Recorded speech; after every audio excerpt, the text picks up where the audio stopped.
it's very hard to predict. And anybody who says they know what's going to happen, they really don't. I mean, I do think that what Trump is doing is kind of interesting. In his rhetoric, he's probably solidifying his base, but he's lowering his ceiling.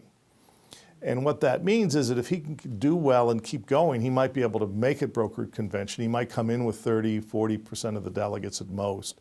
I don't see how he ever gets to a majority of the delegates prior to the convention because he has alienated enough people, but he has solidified that base. So does somebody, take the rest of the support and manage to rally it behind this one candidate? Is it somebody like a Chris Christie or Jeb Bush, or is it someone like Cruz or even Marco Rubio?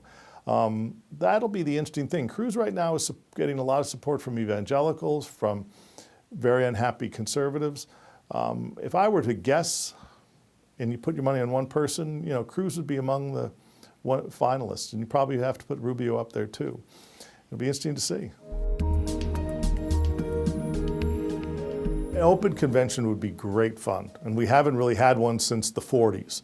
There was one, I guess, 52. There was one in 1952, but it hasn't happened in a long time. My guess is it won't happen this time, that somebody will come out of the pack and the party will coalesce around that individual.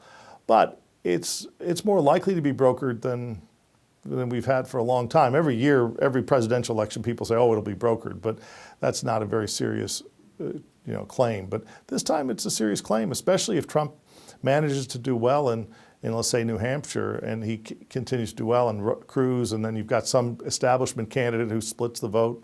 We'll see. But right now, I'd bet that it won't be, but I wouldn't bet a lot of money. The media can't help it. They love Trump, and they're drawn to it like flies are to fire.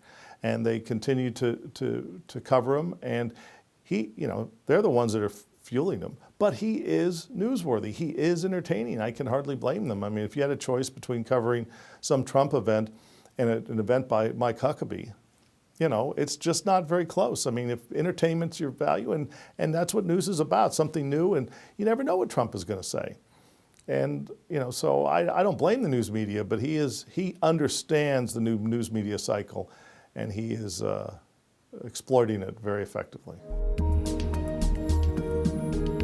I think it's about anger, and it's about Trump capturing that anger, people like Cruz capturing it, even for a while Ben Carson. And the Republican Party is kind of made up of two sorts these days, pragmatists and purists, and the purists are particularly unhappy. They haven't gotten their way in quite a few elections, so to speak. They weren't wild about McCain, they weren't wild about Romney. They certainly have never been wild about Obama. And you brew all that up and you've got some serious anger that we really haven't probably seen for 50 or 60 years. This divide that we currently see in the Republican Party is actually not new. We saw it in the 1960s with Barry Goldwater's nomination over kind of a more moderate base, such as someone like Nelson Rockefeller.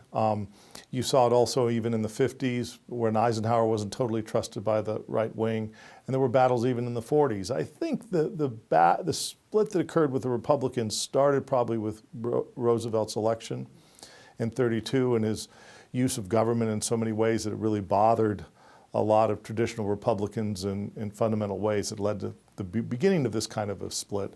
And it's continued to this day, and it has high points and low points, and right now we're at one of the all-time high points. And the Democrats are angry too.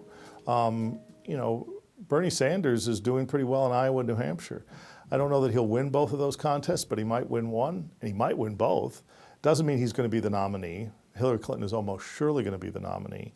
But then she's going to have to deal with that kind of anger. And if somebody like Elizabeth Warren had chosen to run, it might have also been an opportunity for this anger to catch on, because the irony that President Obama faces is the Republicans are totally unhappy with him, but his left wing of his own party is unhappy with him, even though the Republicans claim he's a super liberal.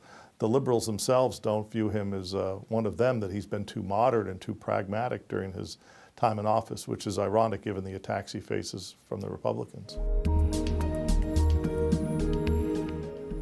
Hillary Clinton's ready to be president. You may not want her to be president, you may be totally opposed, but no one can argue that she's not ready to sit behind the big desk. and she demonstrates that in every single event. She's experienced, she's smart, she's tough. She's going to be very formidable in the general election, and it'll be a fun campaign to watch.